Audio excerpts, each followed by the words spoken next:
Hi, I'm Vanessa and I love bad Star Trek. I will be the deadbeat dad that is season 2 of Star Trek's Next Generation. Today, I will be talking to you about an episode called the Icarus Factor, an episode that acts as a bit of propaganda for this idea in our society that parents are owed a relationship with their children. It also serves as yet another ode to toxic masculinity. This episode had some redeeming elements upon which a much better episode could be built. Riker being offered a promotion to captain his own ship puts into very sharp focus what relationships would be sacrificed by leaving the Enterprise. I would have rather watched him wrestle with this big decision, weigh his options, consult with friends, instead of what we got. What is great about the Icarus Factor, oddly enough, is the B plot. It is wonderful to me how Worf's friends rally around him and heal an open wound from his past. So the issue with this episode is what is given unwieldy amounts of airtime, which was focusing on Commander Riker's trash can of a father, Kyle Riker, who somehow feels entitled to his son's time after 15 years of no contact. The way it plays out makes Commander Riker seem like a bratty and uncooperative child with a chip on his shoulder, instead of someone who may have very wisely distanced themselves from someone who very clearly exhibits narcissistic traits, who also abandoned him as a teenager. From the way they reunite to the way that other people treat Kyle outside of Will, particularly Chief Medical Officer Dr. Pulaski, who has some romantic history with Kyle, which would absolutely not make it awkward at all for Will in the future. Why does Commander Riker not get the same kind of warmth and support and love that Worf does, even though he is also very clearly in distress? My only guess is the normalization of this kind of toxic father and son dynamic. But the egoistic tug of war that this creates makes for a big drag of an episode. The father pursues, he leaves the room over and over and over. This episode is also bad because I think this is an example of a narrative that actually harms men, that men should accept abandonment, neglect, and emotional abuse as part and parcel of what to suck up and be a man. Before Riker took this assignment on the Enterprise, he was offered a captain's job on the USS Drake. So being offered promotion at the start of the episode doesn't really catch him off guard. At this point, Commander Riker has been an executive officer of the flagship of Starfleet for almost 2 years. So really, this promotion is probably overdue. This position became available to him since the captain of the Ares was retiring, and the Ares possibly detected life in a distant system called the Vega Omicron system, which was months away from where they were at high warp. Riker also learns that even though going to Starbase Montgomery was not on the ship's itinerary, but that Picard decides to head there to beam up a strategic attaché with the expertise in that region to brief him on the mission, which Riker says said brief is very important because it would help him decide whether or not he would go on this mission. So Riker's in the transporter room to meet this attaché and finds out that it's his father, who Riker quickly makes known that he hasn't seen him for 15 years. And Riker clearly uses professionalism to mask anger. If you'll excuse me, I've got my duties to attend to. When you've settled in, we can complete our briefing. And coldly refers to his father as that gentleman and instructs security to escort him to his quarters. Later in 10 Forward, we have Riker commiserating with Miles O'Brien about family-related stress. You choose your enemies, you choose your friends. But family, that's in the stars.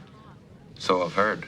Nothing very specific is discussed. And again, if men were socialized to have an infrastructure of emotional support built between them, asking for help and asking for ways to help someone in distress would be an easy topic to broach. But we get, demonstrated by Worf, what may result in offering that help to a gender who famously refuses help. When Wesley, Geordi, and Data sense that Worf is upset about something, Data takes the leap and approaches Worf in 10 Forward to connect with his friend out of concern, which turns out to be kind of a mistake.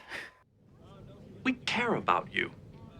Why, just recently, Geordi, Wesley, and I were saying, With all due respect, gone!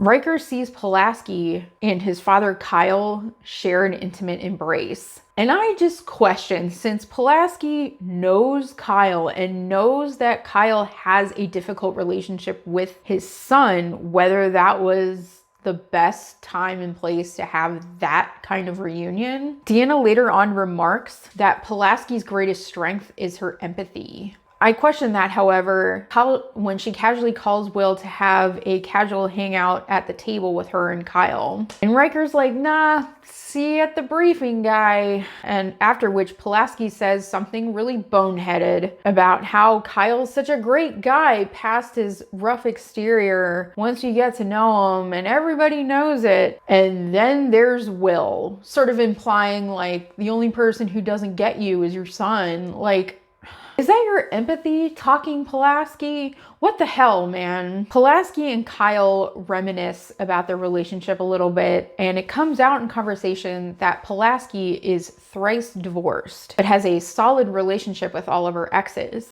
Is it true you got married? Again and again. That makes you 3 for 3, doesn't it?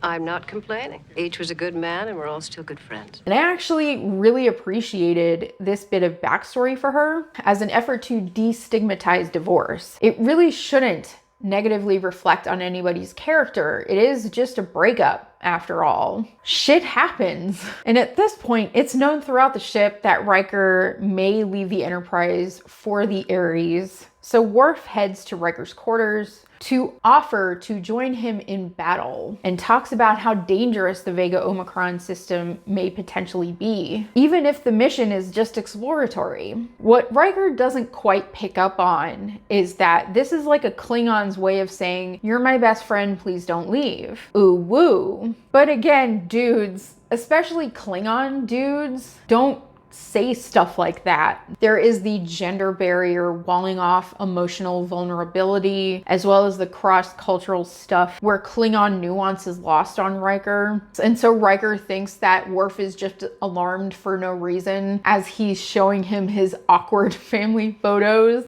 That is a fish you are holding. And I didn't even catch it. But it looks like you were... Hooked it. My father took the rod away. He wouldn't let me reel it in. He was afraid that I would lose it. Riker's story to me sounds like a Disney version of that story Emilio Estevez ad-libbed for The Breakfast Club about the pressure from his father to conform was such that it compelled him to tape a classmate's hairy butt cheeks together. Andrew, you've got to be number one. I won't tolerate any losers in this family. Your intensity is for shit. Win! Win! So we're starting to get this picture of a very neglectful, narcissistic, and possibly very controlling person. And when Riker's asked about his feelings about his dad, Riker just shakes his head and says, I don't know. But he's avoided him twice, using his default professional bearing as a shield to interface with his father as a form of protection. Riker at this point is in his 30s. And I think it's out of character for him to be so out of touch with his own feelings. William comes across as somebody whose confidence comes from some measure of self-awareness. But for this episode, the writers resorted to making him regress in maturity. And all of this is meant to lead up to their meeting held in the observation deck. All Kyle did was hand Will some chip with some information, and Riker's like, this could have been attached to an email. Like, why are we even having this meeting? This is like every corporate meeting in America, you know, where the admin has to reserve a room and order lunch and get everybody together and constantly send out email reminders just to get everybody together in a room for a conversation that could have been 2 minutes on the phone or a single email. And this is where Will justifiably confronts his father about the fact that he hasn't been around for the past 15 years. And the father goes into this gross diatribe about how there's no technical manual for being a parent and no one instructs you on how to do it. I know, keeping in touch is not my strong suit. It's a funny thing about being a parent. There aren't any tech manuals. No quick readouts to get you through the next set of variables. Yada, yada, yada. Frankly, anything other than a full-throated apology is just fucking noise. It's all about him and his feelings when he abandoned Will as a teenager, leaving him completely on his own. It's not like he gave him to a grandparent or an aunt or uncle. He was on his own since 15. This guy, Kyle, is a trash can masquerading as a human being. What, did he think Will was gonna feel sorry for him? Since you were possibly taking on this mission in deep space, I wanted to reconnect with you. Kyle, I'm sorry, where were you when Riker nearly got killed by a puddle, or that planet overrun by malware, or when Picard got turned into vape oil and was blown out of the front of the ship like it was some interplanetary Pink Floyd concert? Now you give a fuck? If you need more evidence of how big of a trash can Kyle Riker is, he actually hits on Deanna Troi as she offers him help, which was exceptionally disgusting. It's Will, isn't it? You're not as close to him as you'd like to be. Oh, I don't know. We both have pretty good taste in women, wouldn't you say? God, Troy's mom and Riker's dad seem to be cut from the same disgusting incestuous cloth. Imagine them hooking up. Ew. He also whines about how he can't make inroads with his son and that he wants deference and acknowledgement. You carry great pride in his accomplishments. Absolutely. Look at him. First officer of the Enterprise, just been offered his first command. Yet you covet his success. Please. He'd be lucky to have the career I've had. He's like an opera singer. Me, me, me, me, me, me, me. When Deanna suggests that maybe he should check his ego and examine why he needs to compete with his own son, he just balks and stomps back into Will's quarters once again to declare himself the victim and that he hung in for 13 years after his mother died to raise him. Please, spare me the pain of your childhood.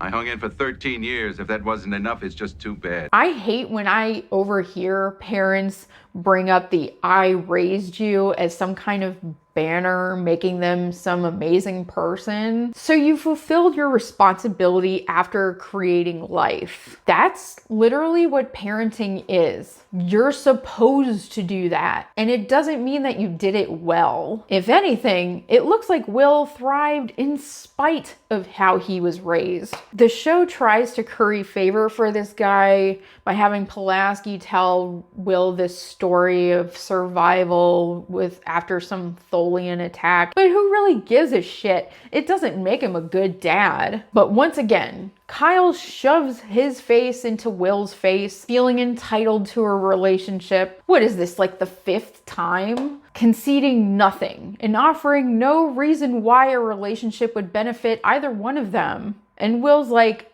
okay, you gave me the chip. You can leave now. Somehow this turns into a "we should fight about it" type thing. I'm asking you to leave or you'll what?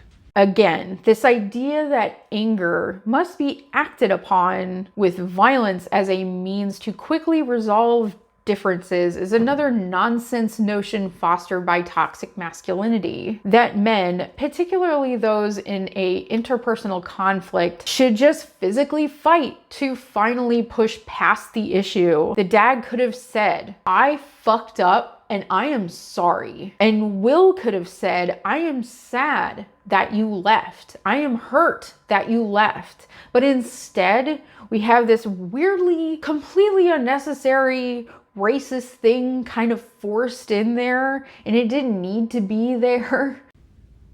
You know, it's a shame there's no Anbo Jitsu ring nearby. Really? There is. Deck 12, the gymnasium. Sparring in this completely made up martial art concocted by some white guy who was literally like, "I've taken karate and know karate stuff, so I just use that." That's almost a direct quote. It's kind of like a mix between kendo and hitting a piñata since they're blindfolded with a stick. They look like lobsters in a tank fighting each other with rubber bands on their claws. Riker says some other out of character stuff. You should have been the one to die, not her. Aroshko. And it resolves nothing. No forgiveness is requested or offered. They didn't even bother writing it to achieve the goal that they had in mind. The worst scene in this to me, though, is between Deanna Troi and Dr. Pulaski, where Pulaski starts off the conversation saying something pretty fucking racist about Worf's belated and very important rite of ascension coordinated by Wesley and some of the crew. Klingon culture is not in your taste. I'm just glad that humans have progressed beyond the need for barbaric display. Like, maybe there's some meta commentary someone could make about the Klingons themselves, how they represent a certain variety of violence and honor obsessed toxic masculinity, but that conversation can't be had on the show. Pulaski's just being racist in this context. Deanna gives this nauseating speech about how men never grow up and that's why women like them. In spite of human evolution, there are still some traits that are endemic to gender. You think that they're going to knock each other's brains out because they're men? Human males are unique. Fathers continue to regard their sons as children even into adulthood, and sons continue to chafe against what they perceive as their father's expectations of them. Perhaps that's part of their charm, and why we find them so attractive. This is so toxic and gross and enabling. I hate it. I hate it, and I hate that they made the women say it. Of course, they wait until there's no men in the room to make women mouthpieces of some ridiculous retrograde heteronormative narrative, because the implication that women ought to raise their husbands, expending countless hours of emotional labor, navigating someone's allegedly inherent emotional illiteracy is fucking exhausting, and it needs to die in a fire. It just needs to die in a fire. Really, if this episode could just be about Riker reconnecting with his crew, reminiscing about their near misses and forming a stronger bond. And if his dad was going to show up, have it be at some party where he extends the olive branch, saying sorry, knowing that it doesn't entitle him to shit, that it's just the start, maybe, of something. Maybe. And Wesley coordinating Worf's belated rite of ascension on the holodeck, creating a cross-cultural understanding and strengthening of the familial bond all around, I would have been all for that. And not treating the infliction of trauma as some minor infraction, offering some stupid round of some made-up bullshit martial art where they try to trip each other over with a Q-tip as some way to resolve it. Riker's big decision really takes a huge backseat to his shitty father's feelings and illegal Anbo jutsu maneuvers. So when Riker does finally make his choice to stay on the Enterprise, it doesn't feel very thoroughly thought out, but sudden and surprising. His answer of motivated self-interest is very vague, and it didn't have to be. His dad assumed because it was dangerous that he would take the assignment. So is this just one more fuck you dad for the road? Picard not picking up on Riker's distress is somewhat understandable, since Picard's like really emotionally out of touch for his own reasons. But why not Deanna? They had a conversation about him leaving. Everyone kept pushing Will and his dad together as though they had to work through their shit. No one is entitled to a relationship. No one is entitled to acknowledgement. That is earned through consistency and love, not 15 years of silence and popping up out of nowhere. It doesn't take reading a manual to know how to treat a human being, but Kyle didn't see Will that way. I know this is just a show, but TV acts as a mirror for normalized behavior, and that message bounces back to the audience, confirming what they believe to be true. So this is a terrible message and a completely skippable episode, save for Worf's rite of ascension, a rite of passage that he had not been able to do since he was raised on Earth. If anything, Will Riker is a testament to being able to find one's family outside of the home, and that being the reason that he stayed on the Enterprise. Like, subscribe, no pressure, but peer pressure. Till next time, I guess.